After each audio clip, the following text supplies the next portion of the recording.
I recently got some new cast iron cookware for my collection, and as always, the first thing I'm going to do is season it. Yeah, most cast iron pots and pans these days come, quote, pre-seasoned, but it's rarely done particularly well, and it's so easy to just do it myself to be sure. So in this video, I'll show the simple steps to put a nice season on new or old cast iron. And my favorite way to do it is in the barbecue, because it gets a bit smoky and it's great not to stink up my house by doing this in the oven. Anyway, what I've got here is a 4-quart Dutch oven with lid, and I also got this adorable little saucepan. So let's season.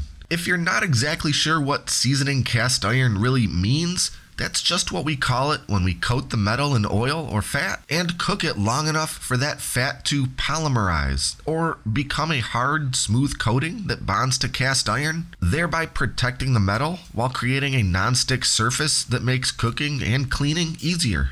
Any higher smoke point oil works great for seasoning. Avocado oil, grapeseed oil, and sunflower oil are popular choices. Some people use Crisco. Me, I tend to go the cheap option and use good old vegetable or canola oil because I always have it on hand and it works perfectly well. Now the idea here is to apply as thin a layer of oil as possible to all sides and surfaces of the cast iron. I don't want any excess oil that will drain or pool, so rather than squeezing some oil right into the pot and spreading it around, I'm applying the oil to my paper towels first. Then I'll rub the oil all over each piece of cookware. I'm not trying to scrub or polish this thing, just spread it around and rub it into the metal evenly. I'll make sure to get around each edge, corner, handle, embossed lettering, inside and out.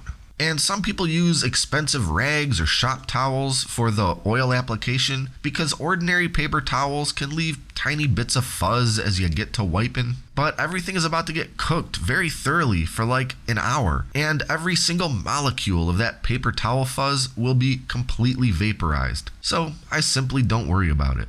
If the oil seems like it's on too heavy in any area, go back over it with a dry paper towel. Again, we just want the thinnest coat possible.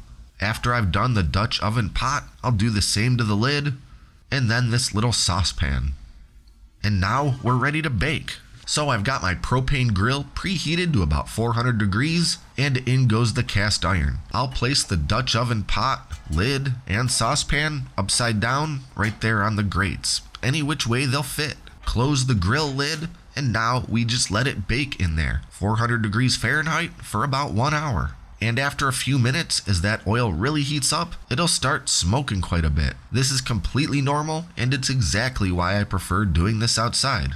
After 1 hour, my cast iron is looking beautiful. I've got the heat turned off, and I'll just let it all sit here until it's cool enough to handle. And that's all there is to it. A properly seasoned piece of cast iron won't feel oily or sticky. It should look a little shiny, but otherwise feel dry and non-slippery to your fingers.